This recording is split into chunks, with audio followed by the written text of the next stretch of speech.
കർത്താവായ യേശുവിൻ്റെ അതിപരിശുദ്ധ നാമം മഹത്വപ്പെടുമാറാകട്ടെ. ഇന്നത്തെ ചിന്തയ്ക്ക് വേണ്ടി വേദപുസ്തകത്തിൽ പറയുന്ന ഒരു വചനം ഞാൻ നിങ്ങൾക്ക് ശുശ്രൂഷിപ്പാൻ കർത്താവിൽ ഞാൻ താല്പര്യപ്പെടുകയാണ്.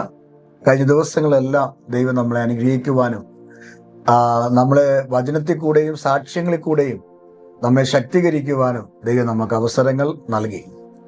അപ്പോസ്തലപ്രവൃത്തി 1-ാം അധ്യായം അതിൻ്റെ 8-ാമത്തെ വാക്യം അടിസ്ഥാനപ്പെടുത്തി ഇന്ന് രാവിലെ ഒരു ചെറിയ ദൂത് നിങ്ങൾക്ക് തരാൻ ആഗ്രഹിക്കുകയാണ്. എല്ലാ പ്രിയപ്പെട്ടവരും ഈ സന്ദേശം കേട്ടാട്ടെ. വാക്യം ഇങ്ങനെയാണ്: എന്നാൽ പരിശുദ്ധാത്മാവ് നിങ്ങളുടെ മേൽ വരുമ്പോൾ നിങ്ങൾ ശക്തി ലഭിച്ചിട്ട് യെരൂശലേമിലും യഹൂദയിൽ എല്ലായിടത്തും ശമര്യയിലും ഭൂമിയുടെ അറ്റത്തോളം എൻ്റെ സാക്ഷികളാകുമെന്ന് പറഞ്ഞു. അനുഗ്രഹിക്കപ്പെട്ട ഒരു നല്ല വാക്യമാണ് കർത്താവ് ഇന്ന് രാവിലെ തന്നിരിക്കുന്നത്. പരിശുദ്ധാത്മാവിനെ കുറിച്ചുള്ള വാക്യം 1-ാം അധ്യായം 8-ാം വാക്യത്തിൽ ഇങ്ങനൊരു വാക്ക് അതിനകത്ത് കിടപ്പുണ്ട്: എന്നാൽ പരിശുദ്ധാത്മാവ് നിങ്ങളുടെ മേൽ വരുമ്പോൾ. അതാണ് നമ്മുടെ ഇന്നത്തെ ചിന്താവിഷയം. നിങ്ങളുടെ മേൽ വരുമ്പോൾ എന്ന് പറഞ്ഞാൽ നമ്മുടെ മേൽ പരിശുദ്ധാത്മാവ് വരുമ്പോൾ എന്നുള്ളതാണ്. ഒന്നുകൂടെ ഇറങ്ങി പറഞ്ഞാൽ, യേശു തൻ്റെ പരസ്യകാല ശുശ്രൂഷയ്ക്ക് ശേഷം ക്രൂശിക്കപ്പെട്ട് 3-ാം നാള് കല്ലറയിൽ നിന്ന് പുറത്തു വന്ന് 40 ദിനരാത്രങ്ങൾ താൻ ജീവിച്ചിരിക്കുന്ന ദൃഷ്ടാന്തം ശിഷ്യന്മാരെ വെളിപ്പെടുത്തിയ ശേഷം ഒലിവുമലയിൽ വെച്ച് യേശു കർത്താവ് സ്വർഗത്തിലേക്ക് കയറിപ്പോകുന്ന ഒരു വലിയ പ്രസക്തമായൊരു ഭാഗമാണ് ഈ അപ്പോസ്തലപ്രവൃത്തി 1-ാം അധ്യായം. 1-ാം അധ്യായത്തിൽ യേശു കർത്താവ് സ്വർഗത്തിലേക്ക് കയറിപ്പോകുന്നതിൻ്റെ തൊട്ടു മുമ്പ് ആ ഒലിവുമലയിൽ വെച്ചുള്ള അവസാനത്തെ തൻ്റെ പ്രഭാഷണത്തിൽ യേശു കർത്താവ് പറയുകയാണ്: ഞാൻ പോകുകയാണ്, എന്നാൽ നിങ്ങളെ ഞാൻ അനാഥരായിട്ട് വിടുന്നില്ല. നിങ്ങൾക്ക് ഒരു കാര്യസ്ഥനെ ഞാൻ നിങ്ങൾക്ക് തരും, നിങ്ങളുടെ കാര്യങ്ങളെല്ലാം നടത്താൻ. നമുക്കറിയാം, നമ്മുടെ വീടുകളിൽ ചില വീടുകളിൽ കാര്യസ്ഥന്മാരുണ്ട്. എന്തിനാണ് കാര്യസ്ഥന്മാരെ വെക്കുന്നത്? ചില വീടുകളിൽ പഴയ വീടുകളിലൊക്കെ കാര്യസ്ഥന്മാരുണ്ട്. ഇപ്പോഴും അപ്പനും അമ്മയൊക്കെ നാട്ടിലുള്ള മക്കളൊക്കെ വിദേശത്താണെങ്കിൽ ഈ അപ്പനെ അമ്മയെ നോക്കുവാൻ ഒരു കാര്യസ്ഥനെ ആക്കും. ഹോം നേഴ്സ് വേറെയാണ്, പക്ഷെ കാര്യസ്ഥൻ എന്ന് പറയുന്നത് വേറൊരു ചുമതലയാണ്. വീട്ടിലെ എല്ലാ കാര്യങ്ങളും നോക്കിക്കണ്ട് ചെയ്യണം. മാതാപിതാക്കളെ നോക്കണം, അവരുടെ ഭൗതികമായ എല്ലാ കാര്യങ്ങളും നോക്കണം. അതിനുവേണ്ടി കാര്യസ്ഥനെ ആക്കിയിട്ടുണ്ട്. സാമ്പത്തികമാണെങ്കിലും അവരുടെ മെഡിസിൻ്റെ കാര്യമാണെങ്കിലും എല്ലാ കാര്യം ചെയ്യാൻ ഒരു കാര്യസ്ഥനെ ആക്കണം. അപ്പം എല്ലാ കാര്യങ്ങളും ചെയ്യാനാണ് കാര്യസ്ഥനെ ആക്കുന്നത്. ഇവിടെ കർത്താവ് പറയുകയാണ്: ഞാൻ പോകുകയാണ്, പക്ഷെ നിങ്ങളുടെ എല്ലാ കാര്യങ്ങളും, ഞാൻ ഈ ഭൂമിയിൽ ഉണ്ടായിരുന്നപ്പോൾ നിങ്ങളെ എങ്ങനെ ഞാൻ ശുശ്രൂഷിച്ചോ നിങ്ങളുടെ കാര്യങ്ങളൊക്കെ ഞാൻ നോക്കി, അതേപോലെ നോക്കാൻ ഞാൻ എൻ്റെ ആത്മാവിനെ നിന്റെ മേൽ എന്ത് ചെയ്യുന്നു? നിങ്ങളുടെ മേൽ അയക്കുന്നു. അങ്ങനെ പരിശുദ്ധാത്മാവ് നിങ്ങളുടെ മേൽ വരുമ്പോൾ എന്നാണ് അവിടെ എഴുതിയിരിക്കുന്നത്. പരിശുദ്ധാത്മാവ് വന്നാലുള്ള ഗുണങ്ങൾ എന്താണ്? 1-ാം അധ്യായത്തിൽ അപ്പോസ്തലപ്രവൃത്തിയിൽ പരിശുദ്ധാത്മാവ് വരും എന്ന് അവർക്ക് ദൂത് നൽകിയെങ്കിൽ 2-ാം അധ്യായത്തിൽ 1-ാം വാക്യം മുതൽ കാണുമ്പോൾ മർക്കോസിന്റെ മാളികമുറിയിൽ ഈ ശിഷ്യന്മാർ പോയിരുന്നു പ്രാർത്ഥിക്കുമ്പോൾ, യേശുവിൻ്റെ അമ്മ ഉൾപ്പെടെ പ്രാർത്ഥിക്കുമ്പോൾ, ആ കൂട്ടത്തിൽ പത്രോസും ഉണ്ട്, പ്രാർത്ഥിക്കുമ്പോൾ അവരുടെ മേൽ 1-ാം അധ്യായത്തിൽ പറഞ്ഞ പരിശുദ്ധാത്മാവ് 2-ാം അധ്യായത്തിൽ വെളിപ്പെട്ടു.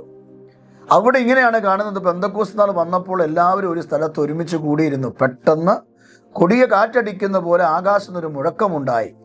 അവർ ഇരുന്നിരുന്ന വീട് മുഴുവനും നിറച്ചു. അഗ്നിജാല പോലെ പിളർന്നൊരു നാവുകൾ അവർക്ക് പ്രത്യക്ഷമായി. അവരിൽ ഓരോരുത്തൻ്റെ മേലും പതിഞ്ഞു. എല്ലാവരും പരിശുദ്ധാത്മാവ് നിറഞ്ഞവരായി. ആത്മാവ് അവർക്ക് ഉച്ചരിപ്പാൻ നൽകിയതുപോലെ അന്യഭാഷകളിൽ സംസാരിച്ചു തുടങ്ങി. അവർ എഴുതിയത് കണ്ടോ? എല്ലാവരും പരിശുദ്ധാത്മാവ് നിറഞ്ഞവരായി. 1-2 പേരല്ല, എല്ലാവരും പരിശുദ്ധാത്മാവ് നിറഞ്ഞു. ആ മാളികമുറിയിൽ, മർക്കോസിന്റെ മാളികമുറിയിൽ ഇരുന്ന എല്ലാവരും പരിശുദ്ധാത്മാവ് നിറഞ്ഞു. പരിശുദ്ധാത്മാവ് അവരുടെ ജീവിതത്തിൽ വന്നപ്പോൾ അവസ്ഥയ്ക്ക് മാറ്റം വന്നു. അവരുടെ ജീവിതത്തിൽ ചേഞ്ച് വന്നു. പത്രോസിന്റെ നിലവാരങ്ങൾക്ക് വ്യത്യാസമായി. 9-ാം അധ്യായത്തിൽ പരിശുദ്ധാത്മാവ് ശൗലിന്റെ മേൽ വന്നു. 9-ാം അധ്യായത്തിൽ എഴുതിയിരിക്കുന്നു: അവൻ മേൽക്കുമേൽ ശക്തി പ്രാപിച്ചു. പിന്നത്തേതിൽ അപ്പോസ്തലപ്രവൃത്തിയിൽ അപ്പോസ്തലനായ പൗലോസിന്റെ ജീവിതം തന്നെ മാറി മറിയുകയാണ്. ശുശ്രൂഷയ്ക്ക് വേണ്ടി അവൻ ഒരുക്കപ്പെടുന്നു. 13-ാം അധ്യായത്തിൽ വേലയ്ക്ക് വേണ്ടി അവനെ വേർതിരിക്കുന്നു. പരിശുദ്ധാത്മാവ് പിന്നീട് മിഷണറി യാത്രയിൽ പരിശുദ്ധാത്മാവ് അവനെ ഉപയോഗിക്കുന്നു. അവൻ്റെ നിഴല് തട്ടുന്നവരുടെ സൗഖ്യമാകുന്നു. ഇന്ന് രാവിലെ പരിശുദ്ധാത്മാവ് ഞാൻ പറയാം, ഈ പരിശുദ്ധാത്മാവ് നിങ്ങളുടെ മേൽ വരുമ്പോൾ നിങ്ങളുടെ ലെവല് മാറും, നിങ്ങളുടെ പേര് മാറും, നിങ്ങളുടെ സാഹചര്യം മാറും. ഈ പരിശുദ്ധാത്മാവ് നിങ്ങളുടെ കുഞ്ഞുങ്ങളുടെ മേൽ വന്നാൽ കുഞ്ഞുങ്ങളുടെ സ്ഥിതിക്ക് വ്യത്യാസം വരും. പഠിക്കാൻ ബുദ്ധിയില്ലയോ? ഈ പരിശുദ്ധാത്മാവ് നിങ്ങളുടെ കുഞ്ഞുങ്ങളുടെ മേൽ വന്നാൽ മതി. നിങ്ങളുടെ കുഞ്ഞുങ്ങൾ അനുസരണം കെട്ടവരാണോ? പറഞ്ഞ അനുസരിക്കുന്നില്ലേ? ഈ പരിശുദ്ധാത്മാവ് നിങ്ങളുടെ കുഞ്ഞുങ്ങളുടെ മേൽ വന്നാൽ മതി. നിങ്ങളുടെ വീടിനകത്തൊരു ദാരിദ്ര്യമാണോ നിലനിൽക്കുന്നത്? ഈ പരിശുദ്ധാത്മാവ് നിങ്ങളുടെ വീട്ടിൽ വന്നാൽ മതി. നിങ്ങൾക്ക് നല്ല ജോലിയോ ഒരു സമാധാനവും നിങ്ങൾക്ക് കിട്ടുന്നില്ലേ? ഈ പരിശുദ്ധാത്മാവ് നിങ്ങളുടെ മേൽ വന്നാൽ മതി. പരിശുദ്ധാത്മാവ് നിങ്ങളുടെ മേൽ വന്നാൽ നിങ്ങളുടെ കെട്ടുകൾ അഴിയും. അപ്പോസ്തല പ്രവൃത്തിക്കകത്ത് 12-ാം അധ്യായം 7-ാം വാക്യത്തിൽ കാണുന്നു, ചങ്ങലകളെ അഴിക്കുന്നതാണ് പരിശുദ്ധാത്മാവ്. ചങ്ങലകളെ അഴിക്കും. പത്രോസിനെ കെട്ടിയ ചങ്ങല അഴിച്ചത് പരിശുദ്ധാത്മാവാ. പൗലോസിനെ കെട്ടിയ ചങ്ങല അഴിച്ചത് പരിശുദ്ധാത്മാവാ. കാരാഗ്രഹത്തിന്റെ അടിസ്ഥാനങ്ങൾ കുലുക്കിയത് പരിശുദ്ധാത്മാവാ. അങ്ങനെയാണെങ്കിൽ ഞാൻ ഇന്ന് രാവിലെ വിശ്വാസത്തോടെ പറയാ, നാളുകൾ കൊണ്ട് നിന്റെ തലമുറയോടും നിന്റെ കുടുംബത്തോടും നിന്റെ ജോലിയോടും നിന്റെ ആരോഗ്യത്തോടും പോരാടി നിന്റെ നന്മയെ പിടിച്ചു കെട്ടുന്ന പൈശാചിക മണ്ഡലത്തെ തകർക്കാൻ ഒറ്റ കാര്യം മതി, പരിശുദ്ധാത്മാവ് മതി.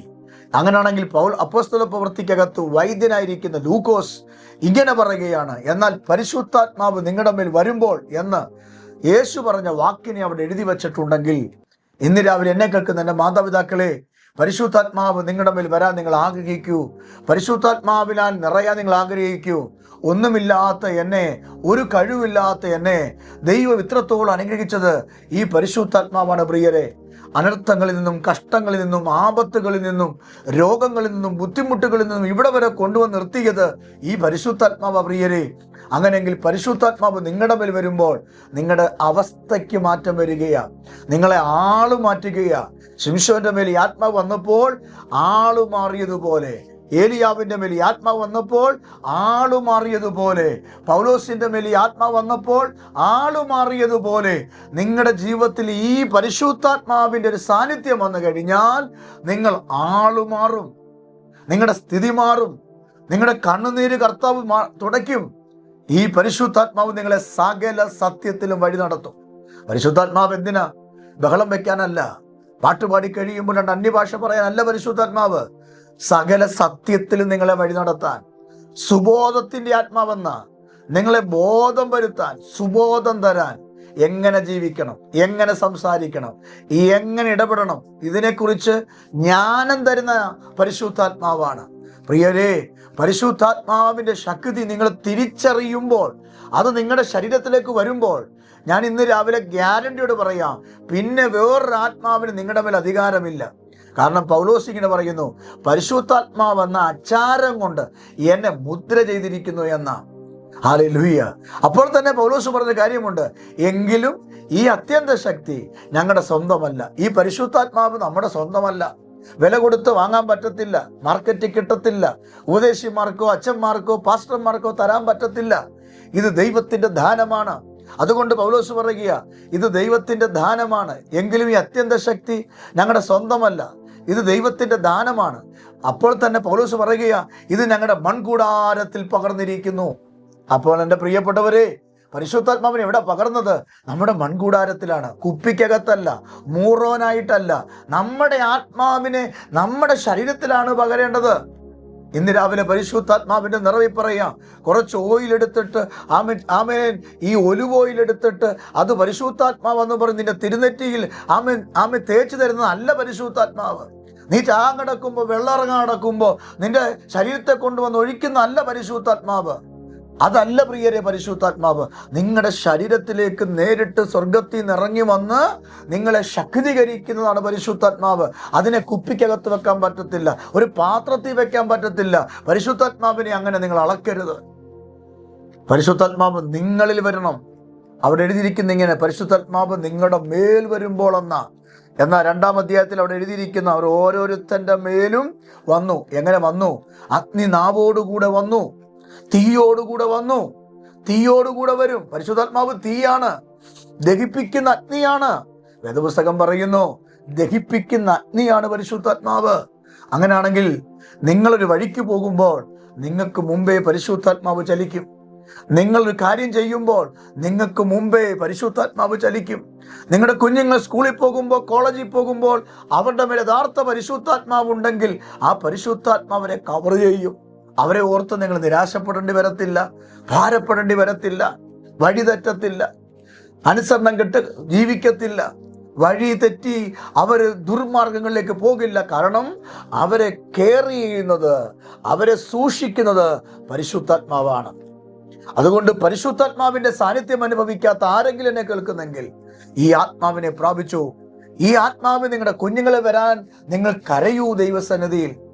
നിങ്ങളുടെ കുഞ്ഞുങ്ങൾ ഹോസ്റ്റലിൽ പഠിക്കുന്ന കുഞ്ഞാകാം, വേറെ ഏതെങ്കിലും ജോലി നിൽക്കുന്ന കുഞ്ഞാകാം. പക്ഷെ ആ കുഞ്ഞ് താമസിക്കുന്ന ഹോസ്റ്റലിലോ ജോലി ചെയ്യുന്ന സ്ഥാപനത്തിലോ ആയിരിക്കുന്ന രാജ്യത്തോ സംരക്ഷിക്കപ്പെടാൻ, സൂക്ഷിക്കപ്പെടാൻ, നിറവ് പ്രാപിക്കാൻ, നിങ്ങൾക്കൊരു അനുഗ്രഹമായി തീരാൻ, നിങ്ങളുടെ കുഞ്ഞുങ്ങൾ നിങ്ങൾക്കൊരു കിരീടമാകാൻ പരിശുദ്ധാത്മാവ് അവരുടെ മേൽ വരാൻ നിങ്ങൾ പ്രാർത്ഥിക്കൂ. അപ്പൊ പരിശുദ്ധാത്മാവ് വന്നാലുള്ള അനുഗ്രഹത്തെക്കുറിച്ചാണ് ഞാൻ പറഞ്ഞത്. ചങ്ങലകളെ പൊട്ടിക്കും, ആമം തകരും, അടിസ്ഥാനം ഇളകും. അപ്പോസ്തലപ്രവൃത്തി 12-ാം അധ്യായം വായിക്കൂ, അതിനകത്ത് ശക്തമായിട്ട് പറയുന്നു. അപ്പോസ്തലപ്രവൃത്തി 16-ാം അധ്യായം വായിക്കൂ, അതിനകത്ത് ശക്തമായി പറയുന്നു പരിശുദ്ധാത്മാവിന്റെ പരിവർത്തനം. അങ്ങനെയെങ്കിൽ ഇന്ന് രാവിലെ ഞാൻ നിങ്ങൾക്ക് വേണ്ടി പ്രാർത്ഥിക്കട്ടെ. എത്ര പേർ ആഗ്രഹിക്കുന്നു ഈ ആത്മസാന്നിധ്യം എനിക്ക് വേണം, ഈ അഭിഷേകം എനിക്ക് വേണം, ഈ കൃപ എനിക്ക് വേണം? ഞാൻ നിങ്ങൾക്ക് വേണ്ടി പ്രാർത്ഥിക്കാം. കർത്താവേ, പരിശുദ്ധാത്മാവിനെ ഞങ്ങളുടെ മേൽ അയക്കണേ, ആ കാര്യസ്ഥനെ ഞങ്ങളുടെ മേൽ അയക്കണേ. ഞങ്ങൾ തെറ്റിപ്പോകാതിരിക്കാൻ, ഞങ്ങൾ വഴി തെറ്റാതിരിക്കാൻ, ഞങ്ങൾ കൃപയിൽ നിൽക്കുവാൻ, കർത്താവെ ഞങ്ങളെ ഉപദേശിക്കാൻ, ഗുണദോഷിക്കാൻ ഒരു കാര്യസ്ഥനായി ഞങ്ങളുടെ കൂടെ അങ്ങിരിക്കണേ. ഈ മക്കളെ അനുഗ്രഹിക്കണമേ, കൃപയിൽ മറയ്ക്കണമേ, യേശുവിൻ നാമത്തിൽ തന്നെ ആമേൻ. കർത്താവ് നിങ്ങളെ അനുഗ്രഹിക്കട്ടെ. അടുത്ത ദിവസം മറ്റൊരു ചിന്തയുമായി നമുക്ക് കാണാം. ദൈവം നിങ്ങളെ അനുഗ്രഹിക്കട്ടെ.